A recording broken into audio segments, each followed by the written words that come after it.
വാതിലിൽ കിടക്കുമ്പോഴുള്ള അനുഭൂതി, അതിൻ്റെ സുഖ സൗകര്യങ്ങൾ എജ്ജാതി.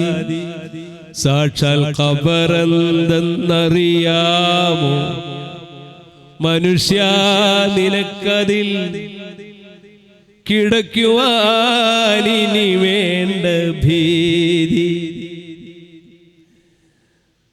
അപ്പൊ അതിനെ എന്താണ് അതിന്റെ സുഖ സൗകര്യങ്ങൾ, എന്താണ് അതിന് പറയാൻ കാരണം എന്നുള്ള ഹദീസിനെ കുറിച്ചൊക്കെ അതിന് അനുവല്ലവിയിലും ചരണത്തിലൊക്കെ പറയുന്നുണ്ട്. അതിപ്പോ ഞാൻ പറയുന്നില്ല, ഇറങ്ങാൻ പോണ പാട്ടായതുകൊണ്ട്.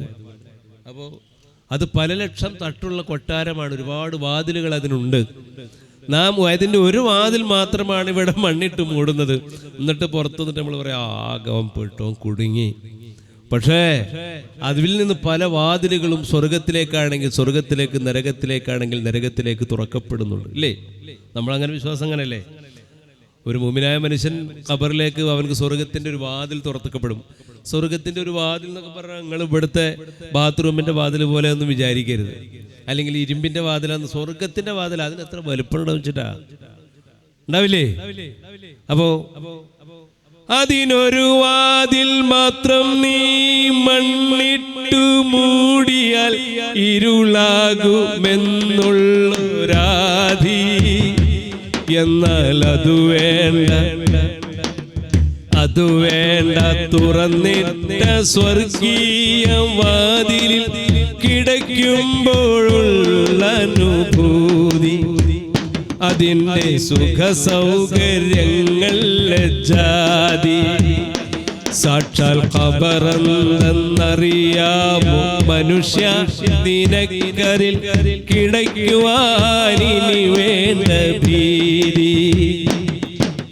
പല ലക്ഷം തട്ടുള്ള കൊട്ടാരമാണതിൽ പൊരുൾ കേട്ടാൽ നിനക്കാകും പൂതി, അതിൻ്റെ സുഖ സൗകര്യങ്ങൾ ജാതി. പാട്ട് കേട്ട് നാളെ തന്നെ ഖബറിൽ പോകണമെന്ന് പറഞ്ഞിട്ട് ആരും തിരക്കൂട്ടൊന്നും വേണ്ട, അത് പോണ സമയത്ത് പോയിക്കോട്ടെ.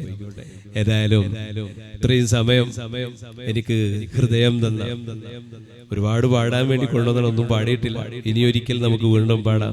ഇത്രയും സമയം എനിക്ക് ഹൃദയം തന്ന, എനിക്ക് കണ്ണ് തന്ന, എനിക്ക് കാത് തന്ന, എനിക്ക് പുഞ്ചിരി തന്ന, എനിക്ക് നന്മയുടെ നോട്ടം തന്ന, എന്നെ സഹിച്ചു കാത്തിരുന്ന, പുലരോളം കാത്തിരിക്കാമെന്ന് വാഗ്ദാനം തന്ന എൻ്റെ നല്ലവരായ ജ്യേഷ്ഠാനുജന്മാർക്ക് ഒരുപാട് അഭിനന്ദനങ്ങളുടെ 1 കോടി പൂക്കൾ. 1 കോടിയൊക്കെ വെറുതെ ഒരു കണക്ക് പറയാണ്. ഒരുപാട് പൂക്കൾ എന്ന് പറഞ്ഞാൽ ഒരു ഹൃദയത്തിൻ്റെ നന്ദി രേഖപ്പെടുത്തിക്കൊണ്ട് താൽക്കാലികമായിട്ട് നിർത്തിക്കോട്ടെ. നമ്മളുണ്ടാത്ത വേണ്ടേ? അപ്പോൾ അൽഹംദുലില്ലാ. പിന്നെ ഒരുപാട് പാട്ടുകൾ സൂഫികൾ മുത്തു റസൂലിനെ കുറിച്ച് പാടിയാലും മൊയ്‌ദീൻ ഷെയ്ഖിനെ കുറിച്ച് പാടിയാലും ഇത് മൊയ്‌ദീൻ ഷെയ്ഖിൻ്റെ മാസമാണ്.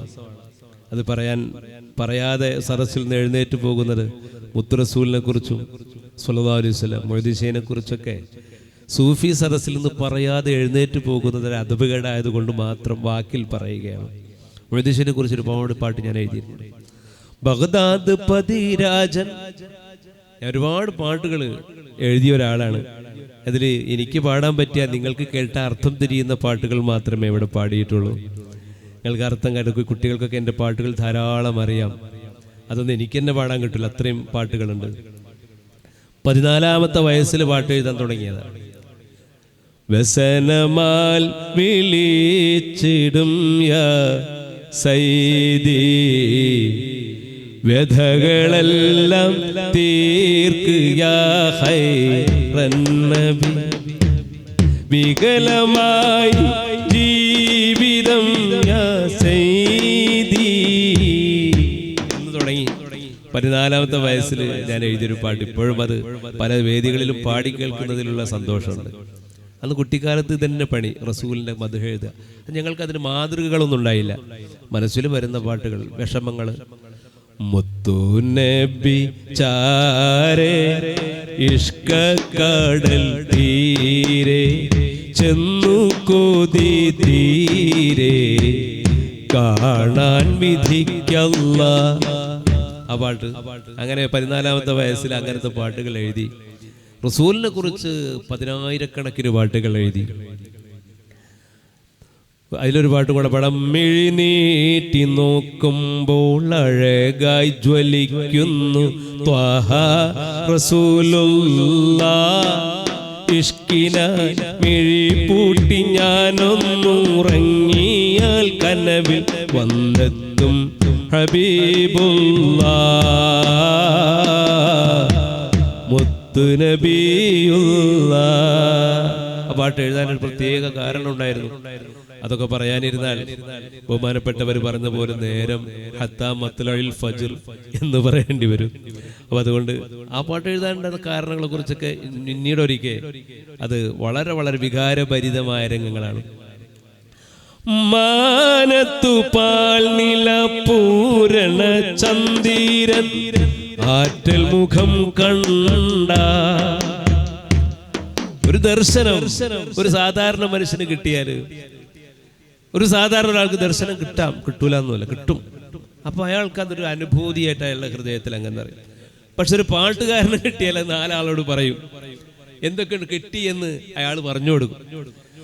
മാനത്തു പാൽ നില പൂരണ ചന്ദിരൻ ആറ്റൽ മുഖം കണ്ട നാണിച്ചു കാർമുകിൽ പിന്നിലൊളിക്കും മുഖമൻ ഹബീബുള്ളാഹ് ആറ്റൽ റസൂലുള്ളാഹ്. മിഴിനീട്ടി നോക്കുമ്പോൾ അഴകായി ജ്വലിക്കുന്നു ത്വാഹ റസൂലുള്ളാഹ്. ഇഷ്കിനാൽ മിഴി പൂട്ടി ഞാനൊന്നുറങ്ങിയാൽ കനവിൽ വന്നെത്തും ഹബീബുള്ളാഹ് മുത്തു റസൂലുള്ളാഹ്. റസൂലിനെ കുറിച്ച് പറഞ്ഞു. ബഹുമാനപ്പെട്ട ഖുസ് മുഹീദ്ദീനെ കുറിച്ച് പറഞ്ഞു. അവരുടെ മദദ് കൊണ്ടും ബറക്കത്ത് കൊണ്ടും അല്ലാഹു ഈ ലോകം സമാധാനത്തിന്റെ പൂങ്കാവനമാക്കി തീർക്കുമാറാവട്ടെ എന്ന് പ്രാർത്ഥിച്ചുകൊണ്ട് അസ്സലാമു അലൈക്കും വറഹ്മത്തുള്ളാഹി. നിങ്ങളുടെ സ്വന്തം അഷ്റഫ് സഅദി പാലപ്പെട്ടി. നന്ദി.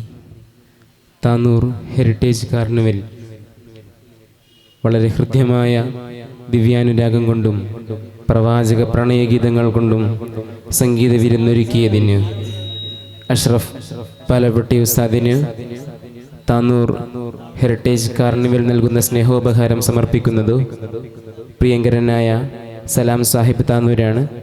ഇരുവരെയും വേദിയിലേക്ക് സ്നേഹാദരവുകളോടുകൂടെ ക്ഷണിക്കുന്നു.